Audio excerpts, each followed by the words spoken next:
Itu Borpung High School along nitum Kihumri man si dambom lo. Hello Borpung Habikru Rong LP School lo. Nitum no nang paklang po. Hello Borpung Habikru Rong LP School lo.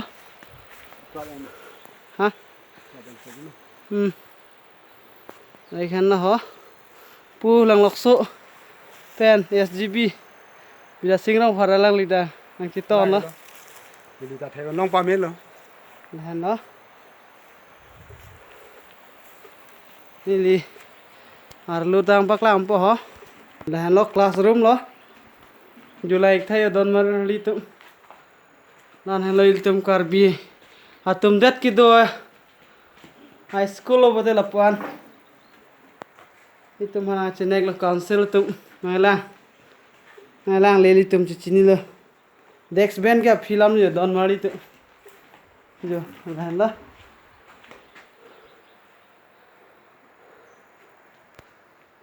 nili room ka prek bang nang paklang ampo pu hen lo ho room ni son si do jo labang room ka prek lo labang office room lo ne pine nili an nam de la jo nang paklang ba jo don mari tu ya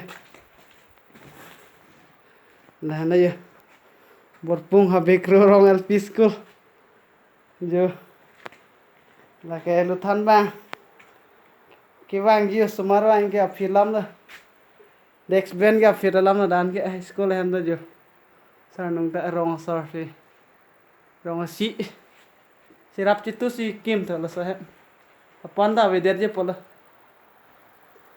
sita lại khen nó jo nang lemen nang men To nilimen Bida Sing Rong Park SGB hanglang soria pen sitami la so school lai tha litum karbiang long Borpung Habilong Kiram Krorong LP school iglo sitami pini litum karbiang long aleng the CME matum alang litum chi theklong polote therak me alam lahai ke litum karbiatum chijim so mimi wanloma la chilang sitami langlo polote jo litum karbiao sumar koson se kaching thur thek abar sai ke dopo adim school pe neta jo desk bench ki dojikali room ta jo chanong hi sibu igroi nan putai ekdom asar nung ta ave rong sor si for pak pen si la asar nung ta ke dip ta pente pini jo lang tha ko pisi alon ke dolama pini chimso mimelo la si karbiatum kachilang le kachinek kahlo karbiatum phan karbiatum det ki do adim pulote la son hanno aching thur awar sai ki pipi la hanno litum karbiatum along the tum gala pahno le ba khe jong si do pute kadata aching thur awar sai develop pe ni theklong ye polo samenon karbia tum det ki do ma si karbi yan chilang le del an sinia tum han thanchong